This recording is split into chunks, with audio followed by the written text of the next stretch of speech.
बघा आज आपण घटक पाहतोय दिनदर्शिका. हा आता दिनदर्शिका म्हणजे काय थोडक्यात आपण कॅलेंडरचे प्रश्न पाहणार आहोत, बरोबर आहे.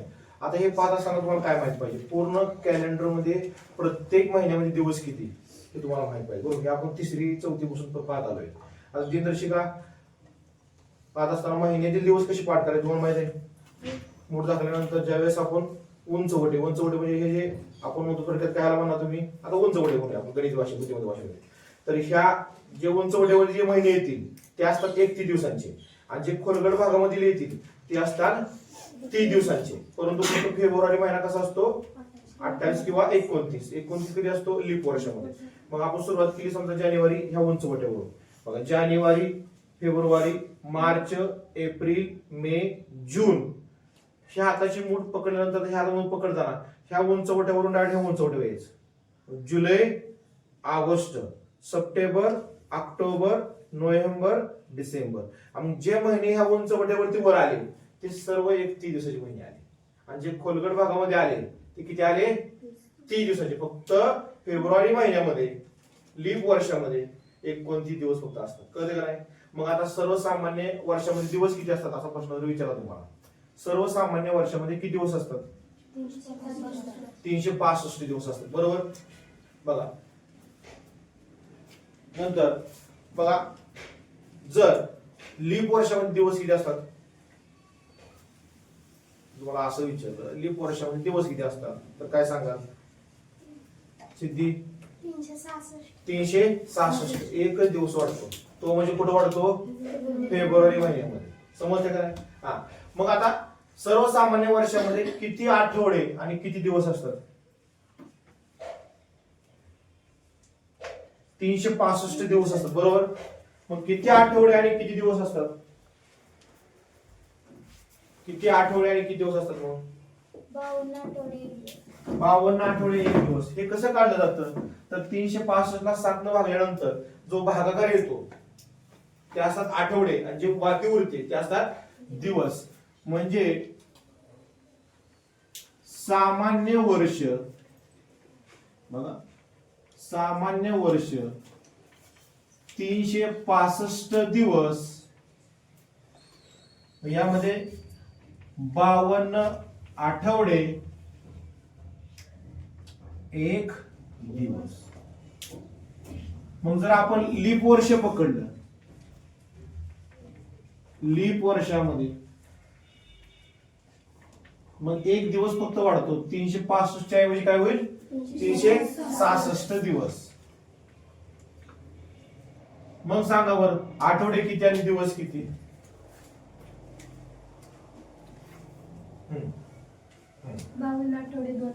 आठवड्यामध्ये काय बदल पडणार आहे काय, 1 दिवस वाढला म्हणून आठवड्यामध्ये काय फरक पडणार आहे का. 52 आठवड्यात 52 आठवडा, हा इथं जर 6 दिवस असते तर फरक पडणार आहे, पण तिथे 1 दिवस आहे काय फरक पडणार नाही. म्हणजे 52 आठवडे आणि फक्त 2 दिवस शिल्लक राहतील, कारण ते फक्त 1 दिवस वाढला तो म्हणजे फेब्रुवारी महिन्यामध्ये, कळतंय का. समजलं. हा मग तुम्हाला यावरती काय प्रश्न विचारले जातात की बाबा तुम्हाला या घटकामध्ये दिनविशेष माहिती असणं गरजेचं आहे. काय काय माहिती असणं गरजेचं आहे, दिनविशेष माहिती असणं गरजेचं आहे. बघा तर यामध्ये प्रत्येकाचे वार माहित असणं गरजेचं आहे. प्रत्येकाचं वार माहित असणं गरजेचं, म्हणजे कसं कोणतं कोणतं वार दिनविशेष. म्हणजे आता मी तुम्हाला विचारलं की महिला दिन कधी असतो, जागतिक महिला दिन कधी असतो 8 मार्च, बरोबर नाही. शिक्षक दिन केव्हा असतो 5 सप्टेंबरला असतो. गांधी जयंती कधी असते 2 ऑक्टोबरला असते. बाळ गंगाधर टिळक म्हणजे टिळक पुण्यतिथी कधी असते 1 ऑगस्ट. स्वातंत्र्य दिन कधी असतो 15 ऑगस्ट. प्रजासत्ताक दिन कधी असतो 26 जानेवारी. एड्स दिन कधी साजरा केला जातो 1 डिसेंबर. नाताळ कोणत्या तारखेला असतो 25. मकर संक्रांत कोणत्या तारखेला असते 14 जानेवारी. म्हणजे हे नुसते तुम्हाला मी थोडेसे घेतले.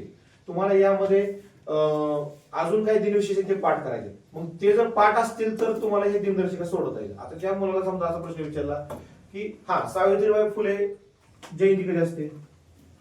3 जानेवारी. आणि तुम्हाला असा प्रश्न विचारला सावित्रीबाई फुले यांची जयंती 3 जानेवारीला असते नाही. मग असं विचारलं सावित्रीबाई फुले यांची जयंती सोमवारी असेल, सोमवारी झाली असेल तर गांधी जयंती कोणत्या वारी असेल असं विचारलं. मग आता तुम्हाला माहित काय पाहिजे की सावित्रीबाई फुले जयंती 3 जानेवारीला असते हे पहिल्यांदा एक माहित पाहिजे. आणि दुसरं काय माहित पाहिजे की गांधी जयंती 2 ऑक्टोबरला असते हे माहित पाहिजे. मग आपण जानेवारी पासून ऑक्टोबर पर्यंत जाऊ शकतो. कमीत कमी तारीख तर माहित पाहिजे, बरोबर की नाही? तर तुम्हाला ते प्रश्न सुटतील. समजले का? दिनविशेष तुम्हाला माहित पाहिजे. मग त्यामध्ये भरपूर ट्रिक आहेत की कोणता महिना म्हणजे कोणते 2 महिने आहेत 3 महिने ते सेम टू सेम असतात वर्षात. माहिती आहे तुम्हाला? एकच महिना सांगा की सर ह्या महिन्यातील दिवस आणि पुढच्या महिन्यातील दिवस हे सारखे असतात, तारखा पण सेम असतात. कोण सांगते? वार महिन्यापेक्षा तारीख सेम असते. जुलै आणि ऑगस्ट दिवस नाही, सेम टू सेम. म्हणजे 1 तारखेला सोमवार आहे 1 जानेवारीला, तर असा कुठला महिना आहे की त्या महिन्यात 1 तारखेला सोमवार असतो? फेब्रुवारी मार्च. लीप नसेल तर फेब्रुवारी आणि मार्च सेमच असतं. ते पण एक बरोबर आहे. मग दुसरं काय सांगता येईल आपल्याला? अजून दुसरा कोणता महिना आहे? दुसरा कोणता महिना आहे की त्यामध्ये आपल्याला की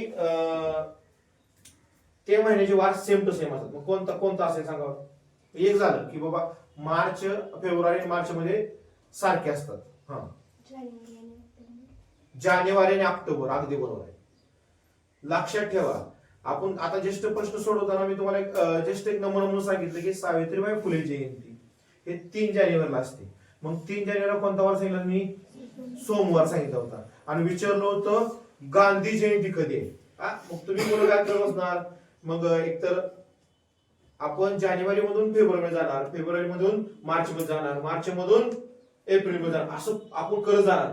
ज्या महिन्यामध्ये 31 दिवस असतात, समजा 3 जानेवारी जो वार आहे तोच वार पुढच्या महिन्यात 3 तारखेला काढायचा असेल तर जानेवारी महिन्यात दिवस किती असतात? म्हणजे ज्या महिन्यातून चाललोय त्या महिन्यामध्ये दिवस किती असतात?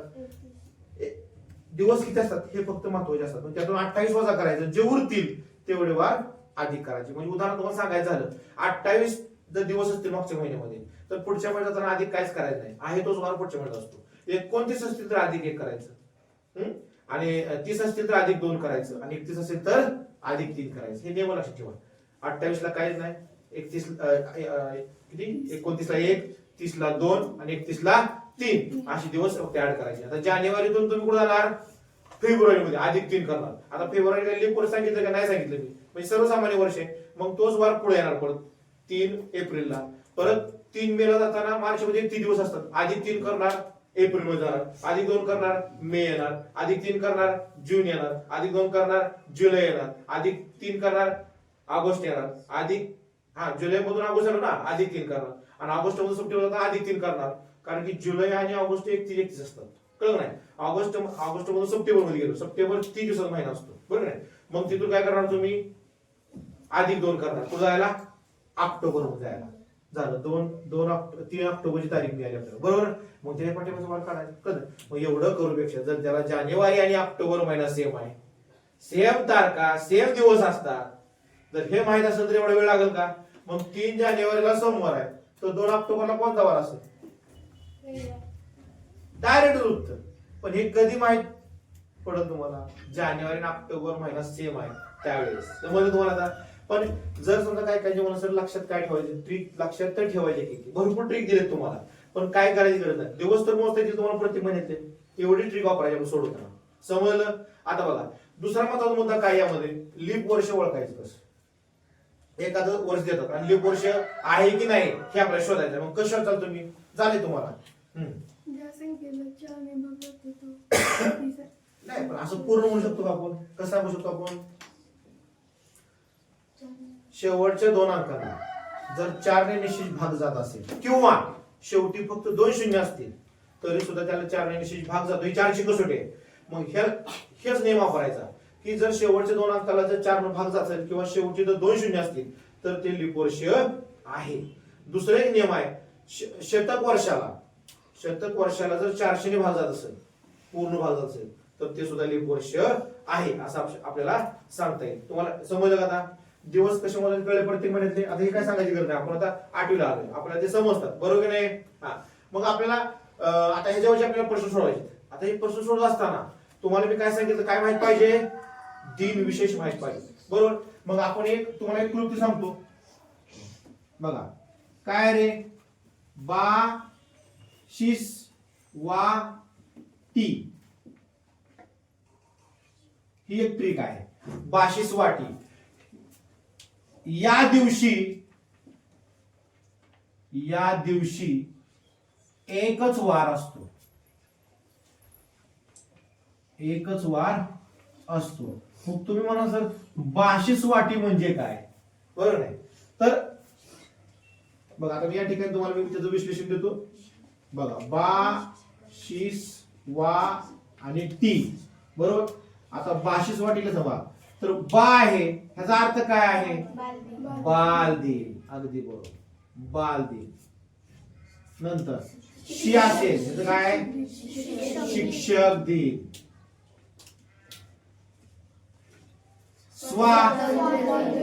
स्वातंत्र्य दिन. आणि ती काय आहे? टिळक पुण्यतिथी. टिळक पुण्यतिथी. मग ह्याचे प्रत्येकाचे आपल्याला तारखा माहित पाहिजे. सांगा रे, बालदिन कधी असतो? 14 नोव्हेंबर, बरोबर? हा. शिक्षक दिन कधी असतो? मग काय सांगितलं आपण? 5 सप्टेंबर. स्वातंत्र्य दिन 15 ऑगस्ट. आणि टिळक पुण्यतिथी 1 ऑगस्ट. म्हणजे 1 ऑगस्ट, 15 ऑगस्ट, 5 सप्टेंबर, 14 नोव्हेंबर हे एकाच वारी येतात. हे ट्रिक आहे, बाशिस वाटी. कळलं का? आता तुम्हाला विचारलं मग टिळक पुण्यतिथी या दिवशी मंगळवार असेल तर स्वातंत्र्य दिन कधी असेल? मंगळवारी. कळलं का त्याचा अर्थ आता? मग तुम्हाला विचारलं शिक्षक दिन जर शनिवारी असेल, शिक्षक दिन जर शनिवारी असेल तर टिळक पुण्यतिथी कधी असेल? कारण हे सगळे वार एका दिवशी येतात. कधी ना? दुसरं एक ठीक अजून एक आहे, ममना. काय आहे? ममना. या दिवशी एकच वार असतो. मग तुम्ही म्हणा सर ममना म्हणजे काय? बरोबर, हा प्रश्न तुम्हाला पडला असेल, त्याचं विश्लेषण देऊया बघा. ममना. चला, पहिला म आहे कोणाला माहिती सांगितलं आधी. महाराष्ट्र दिन. महाराष्ट्र दिन ह्या पहिला मच. दुसरा म कोण सांगते?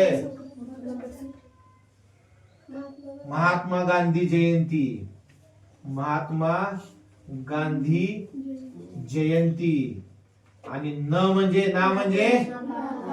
नाताळ. मग आता यांचं तारखा सांगा मला. 1 मे, 2 ऑक्टोबर. अजून हे तुम्हाला सोपं झालं. जेवढे ट्रिक लय पण ट्रिक वापरायचं, पण हे कमी दिवशी माहिती पाहिजे. म्हणजे जर तुम्हाला असं विचारलं महाराष्ट्र दिना दिवशी, त्या दिवशीच कामगार दिन असतो हे पण लक्षात ठेवा. महाराष्ट्र दिना दिवशी जर शुक्रवार असेल तर नाताळ या दिवशी कोणता वार असेल? कारण की 1 मे 25 डिसेंबरला तारीख सेम असते. समजलं तुम्हाला का? जर तुम्हाला सर आम्हाला दाखवा बरं बघू कॅलेंडर मध्ये, तर तुम्हाला मी ते प्रूफ करून दाखवतो बघा. जर आपल्याला आता बघा तुम्हाला कोणता महिना सांगितला होता? मे. तर मे महिना आपण काढूया बघा. तारीख सेम असते ना? तारीख सेम नाही का, वार सेम असते.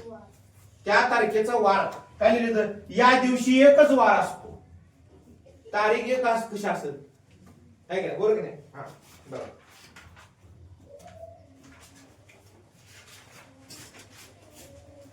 बघा बघा महिना बघा नीट नीट बघा. मे आहे आता या वर्षीच कॅलेंडर आहे 2025. 1 मे ला कोणता वार आहे रे? गुरुवार आहे. आणि मी तुम्हाला काय म्हणतो मग 25 डिसेंबरला कोणता वार आहे मी सांगितलं तो गुरुवारच असं असं मी म्हणतोय बरोबर सूत्रानुसार. तर बघूया मग आता डिसेंबर महिना आपण काढूया.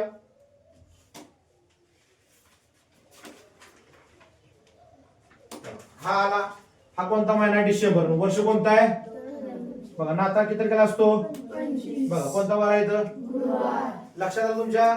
म्हणजे या तिन्ही दिवशी एकच वार असतो.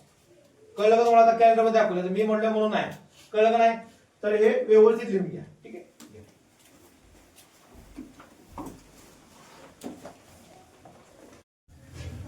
पहा आता दिनदर्शिका या घटकावर माहिती पाहिजे त्याच्यावर आपण 2 प्रश्न सोडूया. ठीक आहे. आता बघा पहिला प्रश्न काय दिलाय बघा.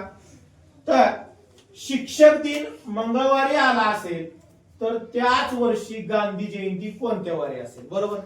बघा त्याला सांगितल्याप्रमाणे 2 पद्धती आहेत.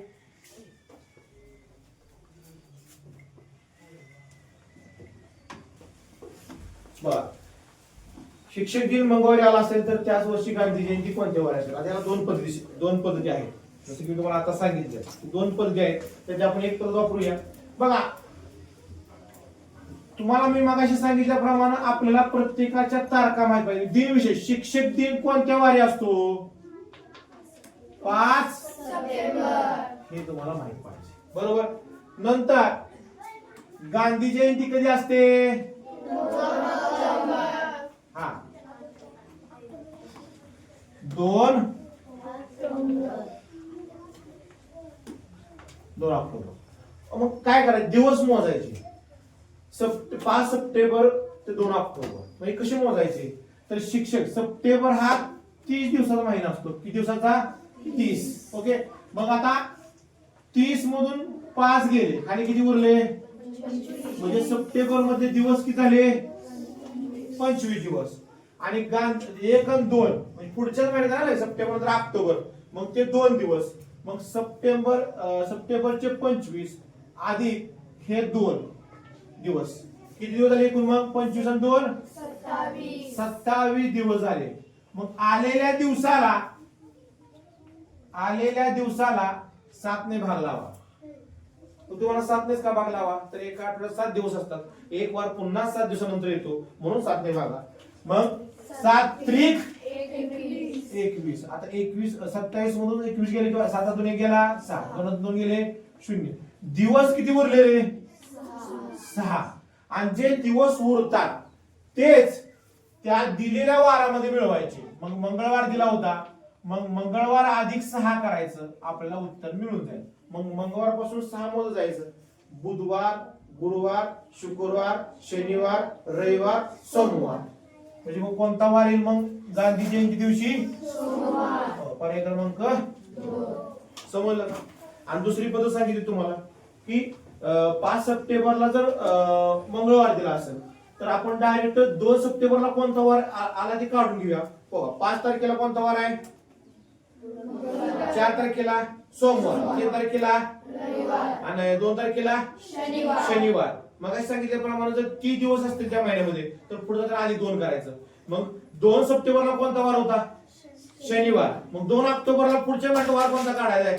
कसा काढायचा? तर सप्टेंबर मध्ये दिवस किती? 30. 28 वजा केलं उरलं किती? मग शनिवार अधिक 2 करा.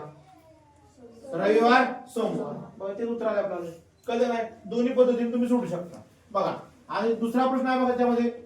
समजा आज 15 जानेवारी आहे आणखी 3 दिवसांनी रविवार आहे तर मागच्या वर्षी 1 डिसेंबरला कोणता वार आहे? जसं मगाशी मी तुम्हाला ही पद्धत सांगितली दिवस मोजायचे आणि हे करायचे. आता बघा मग 15 जानेवारीला वार दिला नाही 3 दिवसांचा वार दिला अजून म्हणजे 15 अधिक 3 18 जानेवारीचा वार दिलाय. 18 जानेवारीला कोणता वार आहे? मग रविवार दिलाय की आपल्याला रविवार. हा आणि विचारलंय काय मागच्या वर्षी आता जानेवारी चालू आहे डिसेंबरच्या 1 तारखेला कोणता वार असेल दिवस मोजायचं लोडच घ्यायचा नाही मग मला सांगा 31 आता जानेवारी मध्ये दिवस किती 31 पण आता आपल्याला पुढे जायचं का मागे जायचंय मागे जाताना पूर्ण महिन्याचा विचार करायचा नाही त्या दिवसांचा आता मागे जायचं म्हणजे 18 दिवस 18 दिवस कसं आता म्हणजे जानेवारी मध्ये दिवस किती झाले 18 दिवस बघा इथे जानेवारीचे 18 दिवस ओके आणि मग डिसेंबरचे दिवस किती कारण 1 तारखेच सांगितलंय किती किती दिवस घ्यायचे ठीक आहे 31 दिवस म्हणता तुम्ही 31 घेऊया चला हा 31 किती बेरीज 9 4 किती आलं परंतु हा प्रश्न सोडवताना एक चूक करतो आपण ती आता झाली कोणती चूक दोन्ही वारापैकी एक वार फक्त पकडायचा असतो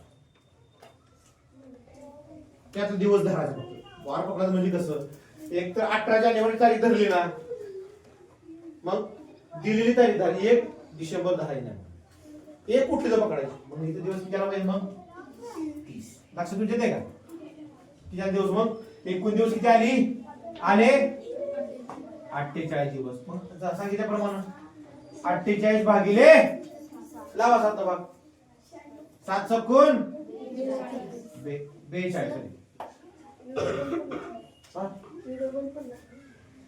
7 सकून 42 उरले दिवस किती रे दिवस किती उरले 6 बघा या ठिकाणी जे दिवस उरतात तेच वार मी काय सांगितले दिलेल्या वारामध्ये फक्त मिळवायचे पण मिळवायचे कधी पुढे जाताना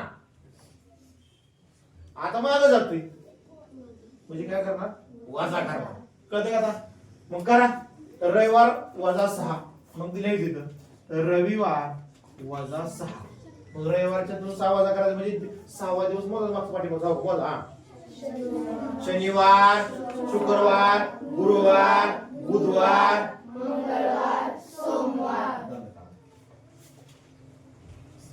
सोमवार असे पर्याय क्रमांक योगायोगाने 2च पर्याय सोमवार उत्तर आले या प्रश्नात कळलं समजलं